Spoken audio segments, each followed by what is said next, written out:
Hello friends, बाल junior classes में आपका स्वागत है। मैं जन्मेजय और आज मैं स्कूल नंबर 276 में हूँ। हमारे साथ गुरुजी हैं और इस स्कूल में सदैव कोई सनातन संस्कृति से संबंधित हमारी जो परंपरा रही है उससे संबंधित कोई भी कार्यक्रम रहता है तो गुरुजी हमेशा आते हैं। सबसे पहले गुरुजी आपको बहुत बहुत धन्यवाद, हमारे चैनल पे आप पहली बार आए हुए हैं। आपको भी और जी आज बसंत पंचमी है और जिसका उत्सव पूरे देश में हर्षोल्लास के साथ अगर देखा जाए तो जगह जगह लोग मना रहे हैं। उस परिप्रेक्ष्य में और उस संदर्भ में मैं गुरु जी से बात करूंगा, जिससे कि जो बच्चे हमारी वीडियो को देखते हैं कम से कम अपने जो है संस्कृति को अच्छे से समझें और बसंत पंचमी का हमारे जीवन में क्या महत्व है और क्या चीजें हमको सीखना चाहिए इनसे। माँ सरस्वती की पूजा होती है, कैसे क्या है, सारी चीजें डिटेल्स गुरु जी बताएंगे। तो हम चाहेंगे गुरु जी आप हाँ बताएं। धन्यवाद।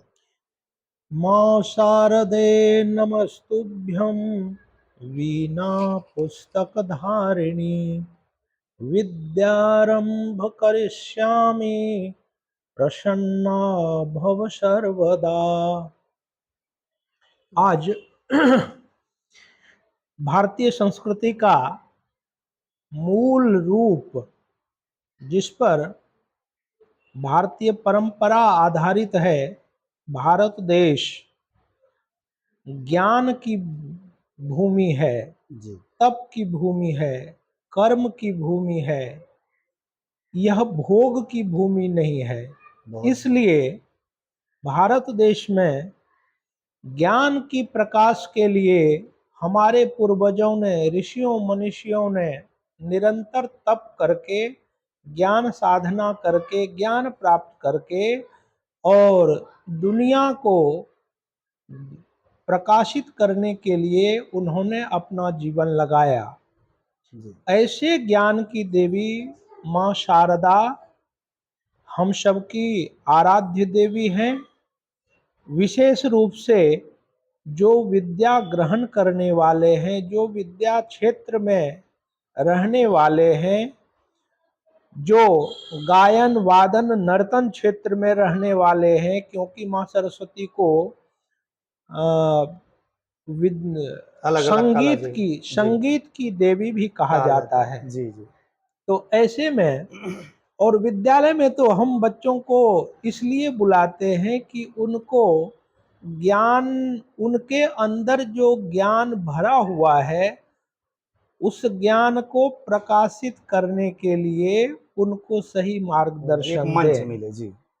तो ऐसे मार्गदर्शन के लिए प्रतिदिन हम विद्यालय में माँ शारदा की प्रार्थना कराते हैं। बिल्कुल। और प्रार्थना के बाद बच्चे अपना स्वाध्याय प्रारंभ करते हैं।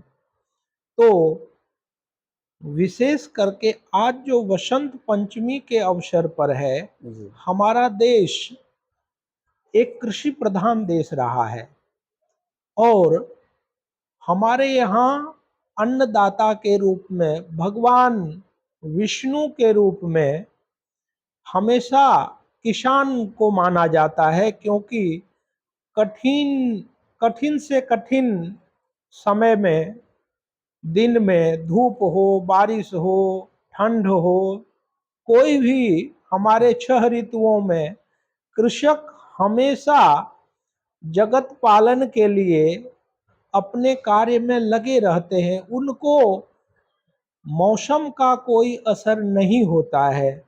ऐसे में आज के दिन माँ शारदा की प्रार्थना वंदना तो हम ज्ञान प्राप्ति के रूप में विद्यालय में करते ही हैं, लेकिन हम हिंदुओं के परिवार में भी आज समाज में सामाजिक रूप से लोग हमारे किसान जो हैं देश के, वो हल की पूजा करते हैं। जी जी।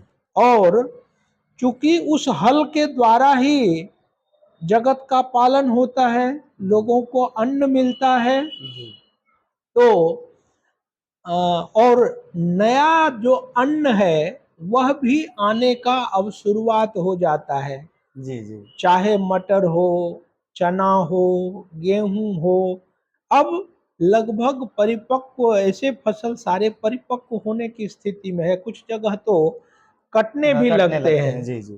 तो ऐसे में भगवान कृषक के रूप में हल की पूजा करके, ताकि यही उनका साधन है, अपने साधन के द्वारा जो वो कार्य करते हैं। हमारे यहाँ संस्कृति में यह आधार दिया गया है कि प्रातः काल जब से हम जगते हैं तब से लेकर के सोने तक एक निश्चित परिवेश, निश्चित समय के अनुसार हम भगवान को स्मरण करते रहते हैं। बिल्कुल। जगते ही माँ भारत अपने जन्मभूमि माँ भारती की वंदना करते हैं। दोपहर में फिर जो भोजन का समय रहता है, उस समय अन्न की देवी का वंदन करते हुए अन्न ग्रहण करते हैं। और शाम का समय भी जो रहता है वह आरती पूजन पाठ के लिए रहता है।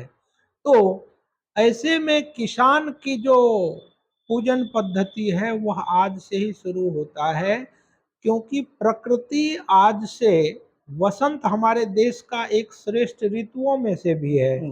तो श्रेष्ठ ऋतुओं के आगमन से प्रकृति भी इस ऋतु का स्वागत करती है। बिल्कुल बिल्कुल सर, हमारे दिखाई देने लगता है सब जगह। प्रकृति में दिखाई देने लगता है। चेंजिंग बहुत पतझड़ अच्छा है। लिए हुए जो पेड़ हैं उनमें नई नई कोपलें आ कलियों को जाती आना। हैं। विशेष करके तो आम में जो मंजरियां आ जाती है बहुत सुंदर वह तो लगता है। प्रकृति को सुवासित बनाती हुई रहते बहुत हैं। खूबसूरत, बहुत ऐसा कहते हैं प्रकृति मधमाती हुई हो जाती है।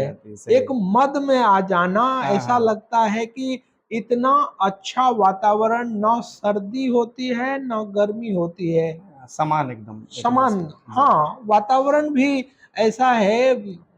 वसंत की जो वसंत ऋतु का स्वागत करने के लिए तैयार हो जाता है। बिल्कुल। और वसंत पंचमी के दिन माँ सरस्वती का जन्मदिन के रूप में है।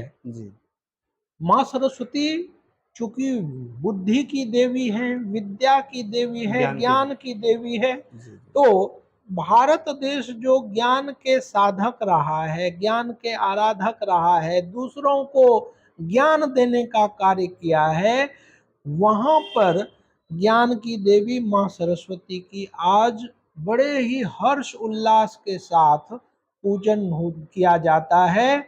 उनको नए प्रसाद के रूप में फल में एक विशेष शकरकंद होता है जो आज के दिन अवश्य मिलता है। बिल्कुल। हाँ, अभी मैं प्रसाद सुबह में ही आया। जी। हाँ, तो बहुत लोग शकरकंद को जानते भी नहीं है। नहीं वो जानते हैं। शकरकंद या कुछ और भी उसको जमीकंद तो नहीं, लेकिन यहाँ कुछ और बोला जाता है। हाँ, तो वह प्रसाद में विशेष रूप से आज खीरा के साथ शक्कर मिला करके, विशेष प्रकार बूंदी मिला करके प्रसाद बनाया जाता है। और माँ शारदा को प्रसन्न करने के लिए, ताकि जीवन को प्रकाशित करने का कार्य तो माँ शारदा का है। हम सब का जन्म ज्ञान को लेकर के, ज्ञान के साथ तो हम जन्म लेते हैं, लेकिन प्रकाश भरने का काम, तमसो माँ ज्योतिर्गमय का काम जो है वह माँ सरस्वती के आशीर्वाद से होता है। इसलिए आज के दिन माँ सरस्वती, और तिथि भी पंचमी है। पंचमी तिथि को माँ सरस्वती की आराधना करना विद्यार्थियों के लिए, शिक्षकों के लिए, गायकों के लिए, यह यूं भी कहें कि माँ शारदे के हाथ में आज के दिन बच्चे अपनी अपनी पुस्तक, कम से कम एक कॉपी तो अवश्य माँ शारदे के पास ले जाकर के रख देते हैं, कि उनके अंदर भी यह भाव है कि मेरी माँ मुझे ज्ञान इस पुस्तक में देंगी।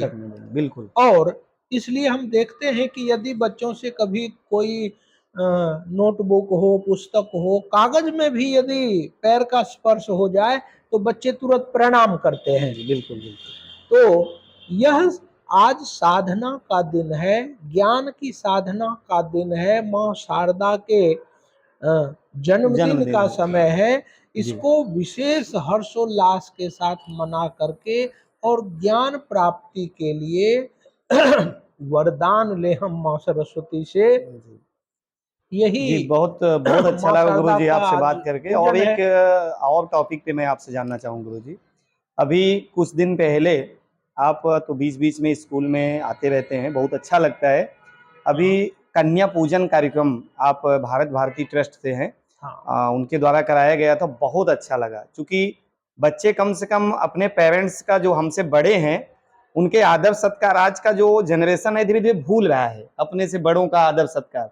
लेकिन आपने इतना बड़ा कार्यक्रम जो कराया, और वो अगर यहाँ हमारे 300 बच्चे आए, तो 300 घर में संदेश गया।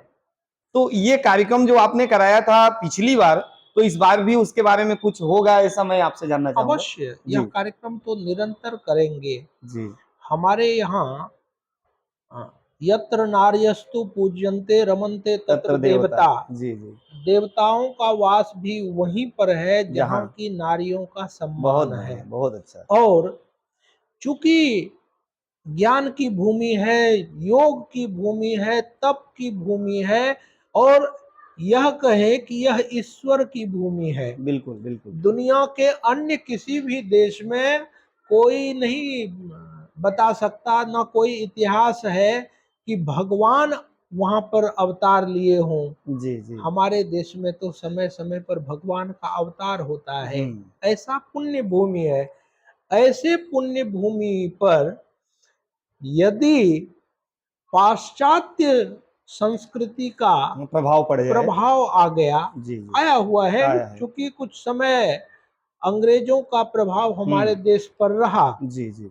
संपूर्णतः तो नहीं रहा, हाँ, हाँ, कुछ समय। संपूर्ण गुलाम तो नहीं हुए, हुँ, लेकिन ज्यादा अधिकतर हिस्सों पर हुँ। अंग्रेजों का शासन रहा। उनकी अंग्रेजों ने संस्कृति भी, जी। भारतीय सद्भावना को कुचल करके कुचल कर, जी।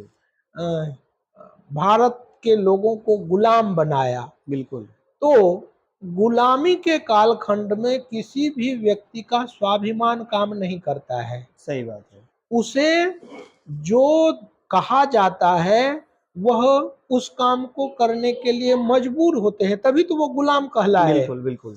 तो ऐसे गुलामी के समय में अंग्रेजों ने बहुत सी विकृतियां हमारे समाज के ऊपर डाल दी। डालने में सक्षम हुए। जी। भारत का जो शिक्षा व्यवस्था है वह सबसे ज्यादा प्रभावित हुआ।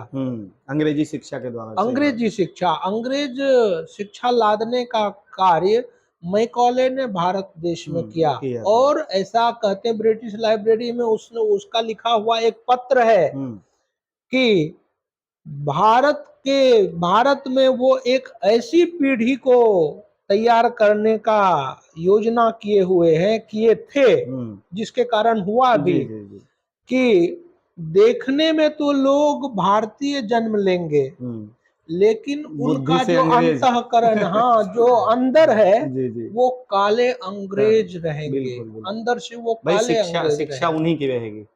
तो इसके कारण हुँ, जो हमारे यहाँ श्रेष्ठता की बात रही, तप की बात रही, योग करने की बात रही, आदर्शवादिता जो रही, वह आदर्शवादिता को तोड़ने के लिए पाश्चात्य संस्कृति को बार बार हिट करके हमें वह सिखाया गया। सिखाया गया। और गुलाम होने के कारण हम अपनी जो हमारी विशेषता है उन विशेषताओं को हम भूल गए, छोड़ दिए, जी, डर के मारे, मजबूरी के कारण। और उनकी जो विकृति है वही हमको ऐसा लगने लगा कि ये जो कर रहे हैं वही सही है। वही सही है। जी, जी। तो इन विकृतियों के कारण हुँ, हमारी जो नई पीढ़ी है, नई जनरेशन अभी तैयार हो रही है, उनको यदि हम व्यवस्थित बताएंगे नहीं, तो वह तो पाश्चात्य की ओर हाँ, देख करके उनको लगता है बिल्कुल यही जीवन है। वही सही है, सही बात है, ऐसा लगता है। यह हम सबका, हम व्यक्ति का, समाज का, राज्य का, राष्ट्र का यह जिम्मेदारी है कि हमारी अपनी जो संस्कृति है। श्रेष्ठ संस्कृति है उस संस्कृति का ज्ञान हमें अपनी नई पीढ़ियों को दे, दें, जी, मिटने ना पाए वो, बिल्कुल। मिटने नहीं पाए। और जी, तभी यह आदर्श का, हमारे यहाँ तो भगवान राम, भगवान कृष्ण, हुँ, उन्होंने आदर्श प्रस्तुत आदर्श किए हैं, संस्कृति है समाज जीवन में। के आदर्श प्रस्तुत किए हुए जी, हैं। जी। तो उन आदर्शों के ऊपर तब चलेंगे जब बच्चों को जानकारी होगी। जानकारी होगी तब। विद्यालयों के पाठ्यक्रम में ऐसा कोई भी विषय नहीं आता है। विषय के रूप में तो कहें कि विषय रखा भी है, लेकिन पाठ ऐसा कोई नहीं आता जिससे कि विद्यार्थी में स्वाभिमान पैदा हो, स्वाभिमान और आदर्श जी। आदर्श पैदा हो, राष्ट्रभक्ति भाव पैदा हो। हमारे यहाँ तो लोग सुन लेते हैं मेरा रंग दे बसंती चोला, तो ऐसा लगता है कि अंदर से रक्त जैसे उबलने लगता है, और वो दृश्य हमारे सामने उपस्थित हो जाता है कि किस तरह से हमारे देश के युवाओं ने माँ भारती को आजाद कराने के लिए फांसी के फंदे को चूमते चले गए। बिल्कुल बिल्कुल, वो आदर्श तो आज सही बात बच्चों में आज तो होना चाहिए। हाँ, लेकिन तो वो धीरे धीरे मिट रहा है कहीं ना कहीं देखा जाए।